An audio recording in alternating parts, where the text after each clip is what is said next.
Hey guys, welcome back to my channel. If you're new around here, my name is Ron, and today we are going to be repotting some plants.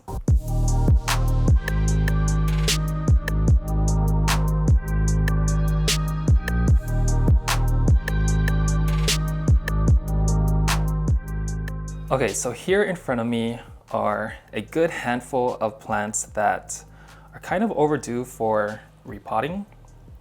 I have, well, first of all, this is gonna kind of be sort of like an update to the Philodendron Birkin, almost forgot the name, that I recently propagated, and I will show you the mother plant when it comes time to transplant this one into soil. But here it is. We'll go more into detail on this one later. Here I've got my Variegated Hindu Rope. And this one I've also had sitting in here for a while. There's a bunch of algae in here, but other than that, it's still growing, and it's really time for it to be reunited with the mother plant. And then here I've got very tiny pots of the Philodendron, what? Parallel Peperomia, I can't speak today. Parallel Peperomia, as well as the devil's backbone. This I really do need to repot because the soil in these two tiny pots dry out really fast. So this one I'm sure is going to be very easy. The Monstera Siltepecana right here is super overdue. There were about 5 leaves on here that turned yellow within like 2 days, and I might have underwatered it too, so that could be the reason why. But there's new growth on here that's coming out very small compared to like some of the original leaves that were bigger, and that is a sign of the plant just needing new fresh soil in a bigger pot. This one, because the vine is getting very long, I'm gonna propagate it today and take several cuttings so that hopefully I will have a bushier plant. And then here, just for fun, this one is actually pretty happy, I think. This is the Dracaena Marginata, and I just feel like repotting it because, I don't know, one day it was straight and then the next day it decided to start going crooked. And I have no idea why. There might be something going on in the roots, but I just want to straighten it out. And in the process, I think I'm gonna add some worm castings as well, because we are moving into the spring season and all of these plants could use the boost in nutrition. So that's what's going on with this one. And that's about it. That's all the plants that I'm gonna be repotting today. So if you want to hang out and chat with me, then definitely keep on watching. Okay, so the first plant is going to be the Philodendron Birkin that I propagated. And I don't know if you've seen the propagation video, but I did say that I was gonna promise and make sure to change the water at least once a week. And that did happen in the beginning, okay, I swear. But you know, life happens and sometimes things get in the way and then you have to take care of other things, and then your plants just kind of sort of take the back seat, unfortunately. But I'm sure we've all gone through the same situation and then felt pretty bad afterwards.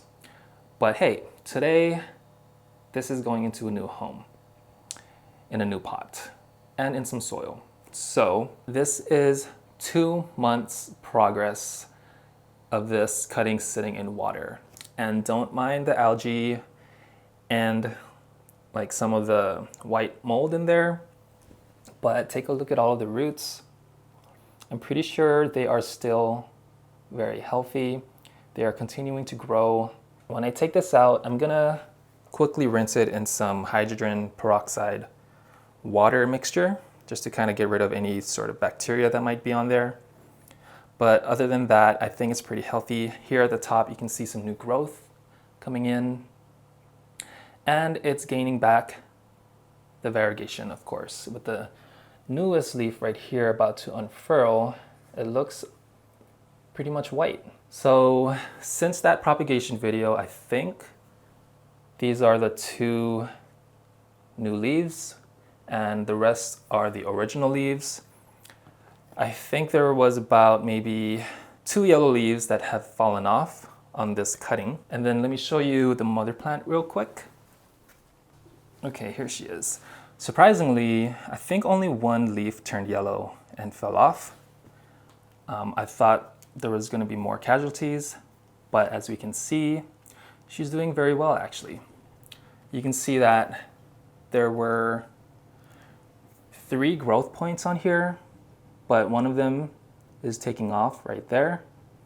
So I feel like the other 2 growth points in there will not advance further, unfortunately, because it's focusing all of the energy into this one right here. It's kind of quirky and cute, but it pushed out this very tiny abnormal leaf right there.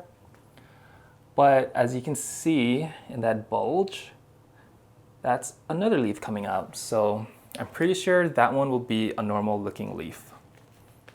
And then here's just a close-up of the other growth points on there, if you can see. And then this one on this side.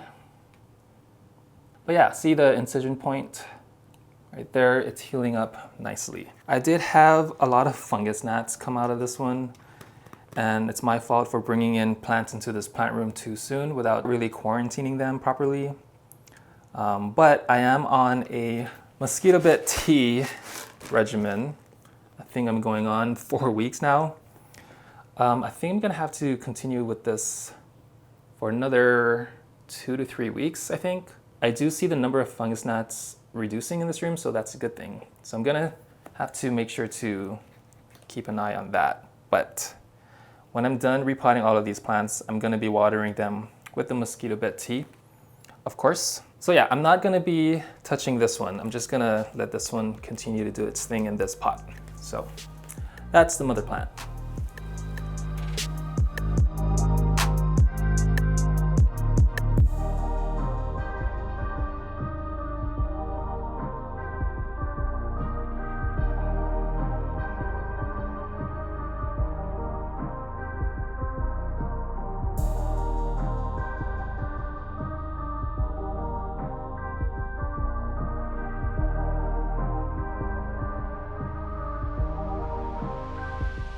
Okay, so let's just take it out of its propagation situation.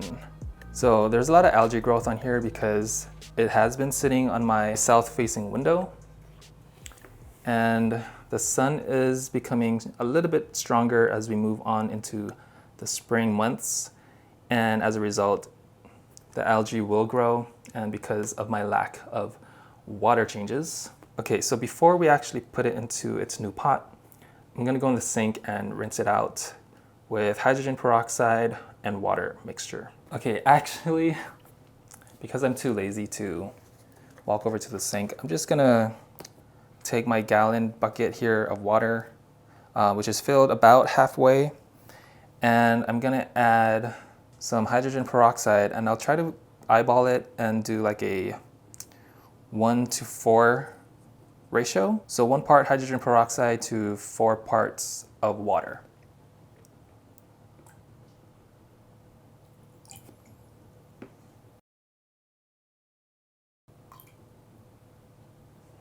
Something like that. And then I'm just gonna let the plant sit in there for a few minutes while we move on to the other plants. Moving on to the Variegated Hindu Rope.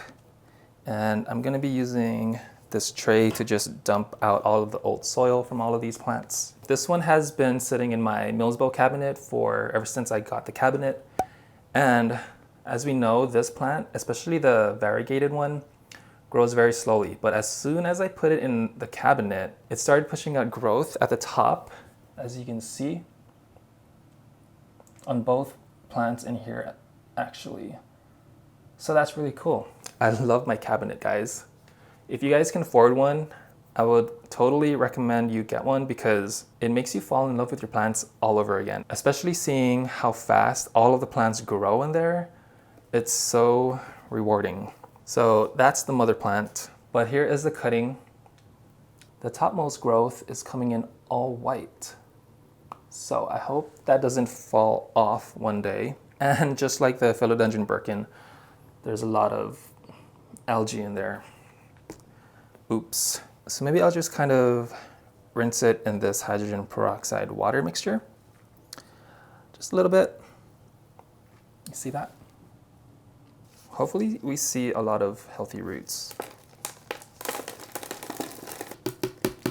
Okay, so this one that I took the cutting from, it's super dried and I don't think it'll grow into anything. So I'm gonna have to toss that one. This is what it looks like. It's just a stick, but then the other two, and it looks like I potted these up in straight cactus mix, I believe. Looks pretty good to me. And then here's the other one. Here is the new soil. I'm gonna be using this for all of the plants here today. And what's in here is some standard potting soil. There are some worm castings. I'm using a lot of worm castings because the weather is becoming warmer and we're gonna see a lot of new growth happening in the spring. So I wanna make sure all of the plants have a lot of organic nutrition. This is like 20% of the whole mixture in here. So that's a lot of worm castings. And then for extra drainage, I'm including some sphagnum moss, coconut bark, pumice, as well as charcoal. I hope I made enough for all of the plants today.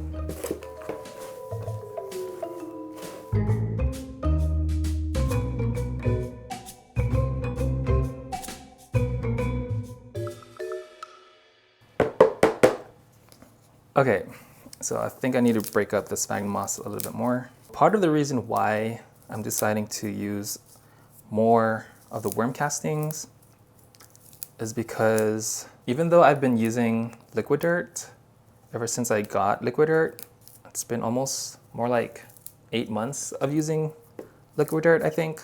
There was a point in time where after several months of using liquid dirt, my plants have not seen more growth, and I think it's partly due to the winter months and the weather being cold.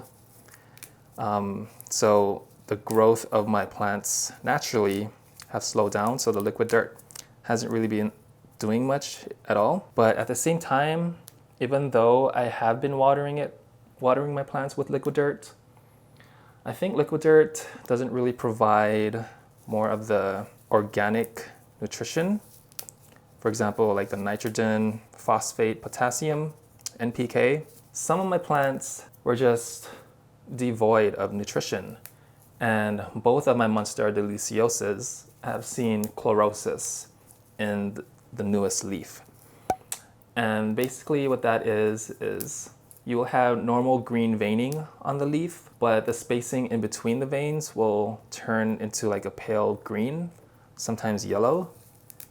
And that is because the plant isn't able to uptake nutrients because the plant doesn't have enough fertilizer. I think that's also due to me stopping the use of liquid dirt because I had a fungus gnat problem. So instead of liquid dirt, I had been watering my plants with just the mosquito bit tea for at least a whole month. And now that the weather is warming up, my plants are starting to grow again, but not the kind of growth that you would see if I had been using fertilizer. If that makes sense? I don't know if that makes sense, guys, but I'm trying my best to explain what's going on. As soon as the fungus gnat infestation dies down, I will jump back to using liquid dirt. But since, as I said earlier, the liquid dirt doesn't really provide the necessary NPK nutrition that the plants need, I'm adding Dynagrow Foliage Pro, which has an NPK of 936. So this is really gonna give a boost to the foliage. And they also have a different type of fertilizer for flowers with a different ratio of NPK. So you can use that for your other flowering plants as well. I started using the Dynagrow for my golden pothos, and in the newest leaf on that plant, guys, I think the color of the leaves are back to normal. So, and I think That is because I haven't really been correctly fertilizing my plants. And I'm not like shaming liquid dirt at all. It's just you have to be careful with using liquid dirt. You have to, number one, make sure your plant is getting the necessary NPK. And then the liquid dirt kind of serves as like plant food for like the other micronutrients, so like magnesium, iron, and all of those other nutrients that the plants need. Okay, so here is what the soil looks like so far. Nice and chunky, and it has a lot of worm castings. It's a very dark and rich color.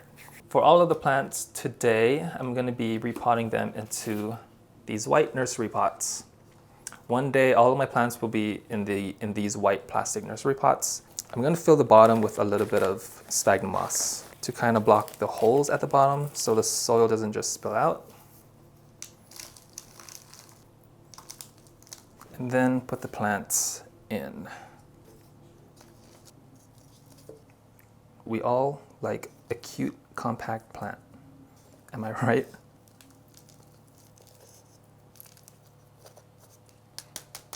Okay, I think this one's done, guys. How does she look? Wow, it feels like I have a new plant again. There you go, the Variegated Hindu Rope. I think we can move on to the Philodendron Birkin.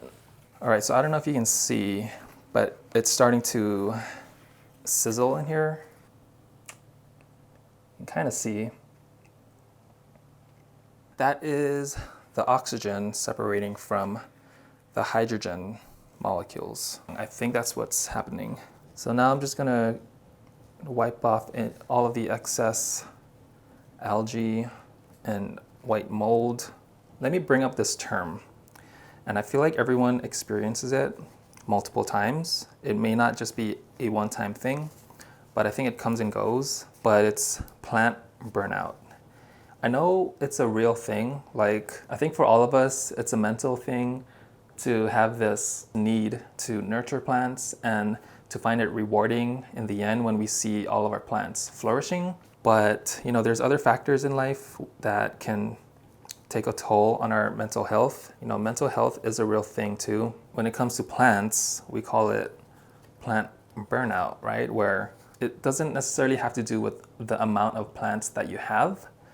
It's just that the care that's involved in looking after plants can sometimes be too much, right? And I can tell you that's definitely happened to me. It's normal, but we have to make sure we bounce back, right? Just like our plants, we have to bounce back. So yeah, that's probably what happened with this one sitting in the water and then me forgetting to change the water out from time to time and then just letting the algae take over. But hey, today I'm taking care of you, okay, Birkin? This one I will be putting into the same white nursery pot, but a bigger size, just like the mother plant. Wow, this one's bigger than the mother plant now, actually.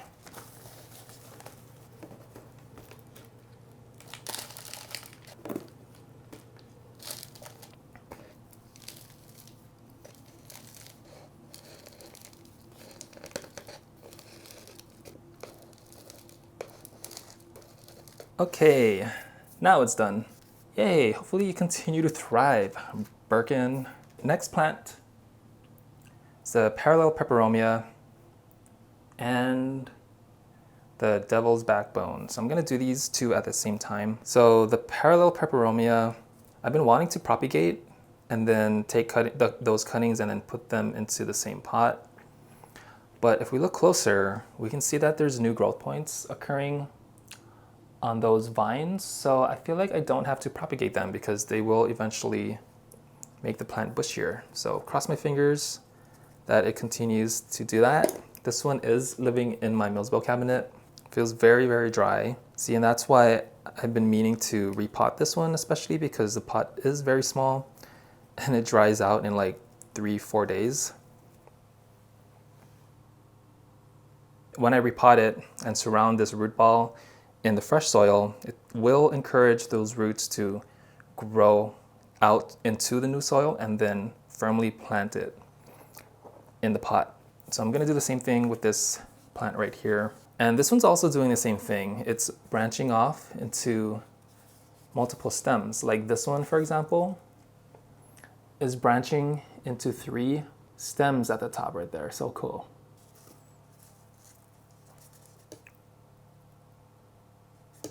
Okay, that one took me by surprise. Definitely root bound. So yeah, this one will definitely benefit from being in a new pot. Just like the parallel peperomia, I don't want to mess with the roots too much. So I'm just going to leave it like that and then put this directly in the new soil. So I feel like this is the first time I've ever done a repot with me video with multiple plants.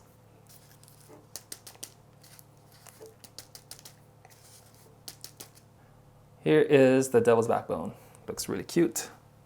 And then moving on to the parallel peperomia. Okay, so the reason I got into houseplants is kind of weird actually. If I remember correctly, I was trying to reorganize my living room downstairs, and I'm subscribed to this Reddit, the subreddit, and it's called Male Living Space. If you're not familiar with that subreddit, you can check it out. There's a lot of before and after pictures of living rooms, predominantly males. I was trying to get some ideas from that subreddit on how to actually lay out my furniture and what kind of artwork to put on the walls. But then one of the recurring topics that people would always bring up is, hey, you should put a plant there in that corner. Hey, you should put a plant here. You should get this type of plant, that type of plant. In those pictures that did include plants, it made a whole world of a difference. It just made the room feel so much more livable and more connected to like nature. But it kind of, like there were some pictures of living rooms with like decked out furniture, fancy furniture pieces, big screen TV, really cool looking bookshelves. But as soon as they put a plant in the space, it like totally transformed the living room. And that's what I did. I ended up getting a Monstera deliciosa off Amazon, okay? And back then I did not know anything about plants. I went to IKEA and even got like an English ivy, I believe, and a couple of cacti, you know those IKEA 3-packs? I got those. And then one of the biggest mistakes that I did in my journey of collecting houseplants is I downloaded an app that will tell me exactly when to water my plants. And looking back on that, I was very inexperienced, and I followed everything that that app told me to do. The issue with those apps is it will never really know the environment of your home. It will not know the humidity level that you have in your home. It will not know like how much light your home has. So there's all of these factors that come into play in keeping your plants happy. And the app, there's no way for that app to know exactly what your home environment is. So instead, the app would kind of tell you like the general care tips for the plants, and it would tell you, hey, a Monstera deliciosa will need to be watered every 5 to 7 days. An English ivy will need to be watered every 5 days. I mean, I'm kind of just putting random numbers out there, but something like that. And I would never skip a day. Every 5 days, whether or not the soil was wet, I would pour a glass of water into the soil. And I kid you not, the soil will still be wet and I would still water it. After like several weeks of that, definitely overwatering the plants, the English ivy, unfortunately, died. Since then, I totally blamed the app and then immediately uninstalled it because it did not help at all. Fortunately, the Monstera deliciosa did survive, but I did end up getting 2 more Monstera deliciosas, and I had trouble with those plants as well because my downstairs living room doesn't really have a lot of light to begin with. So those plants did experience some root rot and some other issues. The several plants that I have had of those Monstera deliciosas I've kind of repotted and then combined and separated multiple times. So I don't know which pot has that original Monstera deliciosa, but that's kind of what happened. So really, the best way to know when to water your plant is your finger method. Just stick your finger about halfway through the pot, and then if it still feels moist, don't water it. If it feels more on the dry side, then it's okay to water it. But definitely do not follow any type of schedule, no matter what an app tells you or what other people tell you. It will not work. Okay, so the next plant is the Dracaena Marginata. And with this one, because it's still actively growing for me, I just think that it needs to be fertilized. I'm gonna take it out of the pot and then add more worm castings into the same soil. And then I'm gonna, of course, straighten it up. Okay, so I see exactly why it decided to tilt. Look at these roots.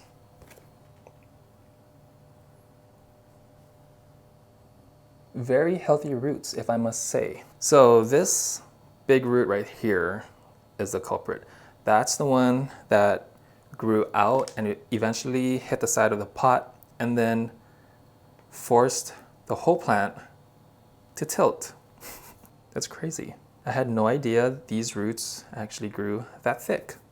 Oh yeah, but this one also, I can tell that it needs fertilizing because the leaves at the top, I think it is developing that chlorosis, where it starts to fade into like a lighter green. So hopefully the worm castings will do the trick here. And then this one, I'm gonna keep it in its original pot. Or maybe it'll grow bigger if I put it.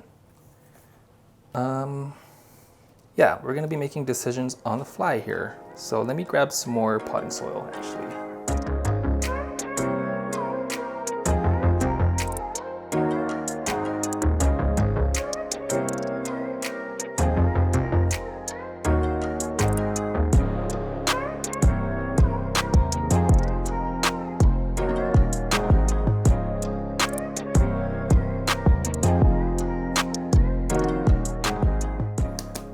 Okay, super easy. Now she's finally standing up straight, proud and tall. Okay, last but not least, the Monstera Siltepecana. I really should have repotted this like months ago, but you know, plant burnout or whatever. It's like wrapping around like 4 times on this wire hanger that I made.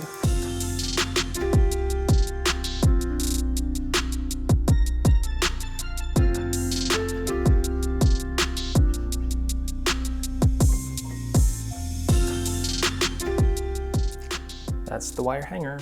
This is less than 1 year of growth. Okay, not as many roots as I was expecting to see, but the soil is not in really good shape. I feel like it's very hydrophobic, and so it doesn't absorb enough water, which could also be the reason why it was pushing out smaller and smaller leaves, and also hence not absorbing enough nutrients. Okay, so there's a root ball. Okay, before I propagate it and take cuttings, I'm gonna repot it and then take the cuttings. But I feel like it's not gonna fit in this 4-inch pot. So I'm gonna use the 6-inch pot. What do you think? It might be too much, but I'm gonna take the cuttings and then stick those cuttings directly into here. And then hopefully they take root.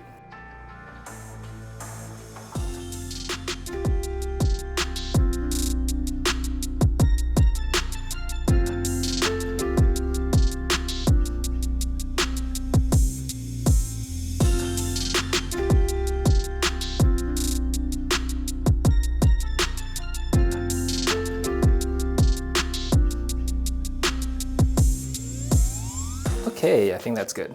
Now we can go ahead and take the cuttings. Okay, so I'm just gonna use plain scissors here and spray some alcohol on there. First of all, I'm gonna cut it at the base and leave the 4 leaves on here. And then that way, this bare node can sit in the soil and then take root. And I think I'm gonna do that with all of the bare nodes in here. And then we will see what we have left at the end.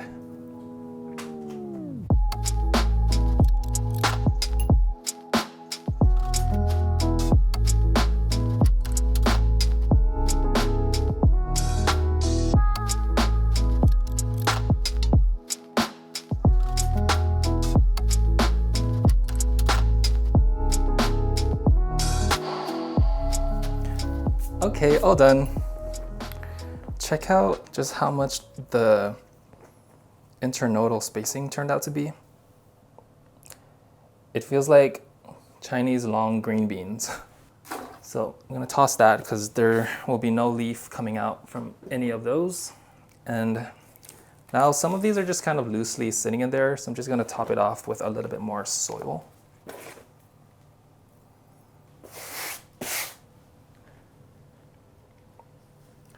Ta-da! Hopefully this will turn into a super bushy pot that maybe one day I can eventually separate into different plants, separate plants. Yeah, if there's space in my greenhouse, I will definitely put this in there to encourage the rooting process. So there you go, Monstera Siltepecana. Okay, so now all that there's left to do is water the plants. Here I have some mosquito bit tea that I had brewing overnight, and I'm just going to transfer this into this bigger watering can, which I have a little bit of water in here already. And then we can water the plants.